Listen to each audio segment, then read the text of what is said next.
গোপালগঞ্জে জাতীয় নাগরিক পার্টির এনসিপির ঘোষিত জুলাই পদযাত্রা ঘিরে রক্তক্ষয়ী সংঘর্ষের পরের দিন সকালেও টানটান উত্তেজনা। যৌথ বাহিনীর লাগাতার অভিযানে শুক্রবার সকাল পর্যন্ত ৪৫ জনকে আটক করা হয়েছে। তাদের গোপালগঞ্জ সদর থানায় রাখা হয়েছে বলে জানিয়েছেন ওসি মীর মোহাম্মদ সাজেদুর রহমান। বৃহস্পতিবার সন্ধ্যা পর্যন্ত ২৫ জনকে আটকের কথা জানানো হলেও রাতে অভিযান চালিয়ে আরও ২০ জনকে আটক করা হয়। পুলিশের ওপর হামলা, গাড়ি ভাঙচুর ও অগ্নিসংযোগের ঘটনায় একটি মামলার প্রস্তুতি চলছে। এ মামলায় গোপালগঞ্জ ছাত্রলীগের সভাপতি ও সাধারণ সম্পাদক সহ ৭৫ জনের নাম আসবে। সঙ্গে থাকবে অজ্ঞাত ৪০০ থেকে ৫০০ জনকে আসামি হিসেবে উল্লেখ।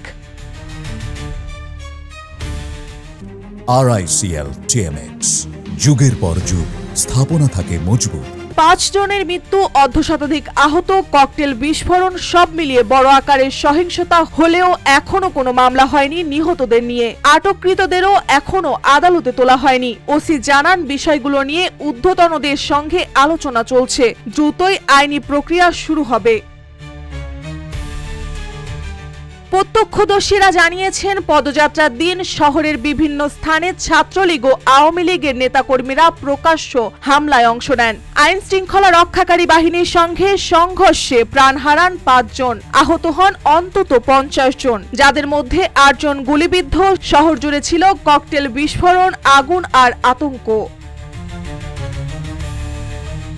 পরিস্থিতি সামাল দিতে বুধবার রাতেই গোপালগঞ্জ কারফিউ জারি করা হয়। পরের দিন বিভাগীয় কমিশনার সফরউদ্দিন আহমেদ চৌধুরী আইন শৃঙ্খলা বাহিনীর সঙ্গে বৈঠক করেন। পরে জানানো হয়, কারফিউ আংশিক শিথিল করে দুপুর ২টা থেকে সন্ধ্যা ৬টা পর্যন্ত চলাচলের অনুমতি দেওয়া হয়েছে।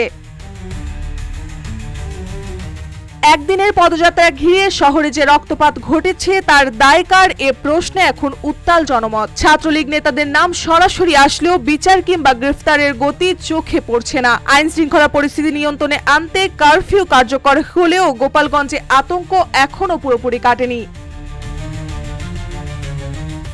মার্জিয়া মৌ, রূপালী বাংলাদেশ।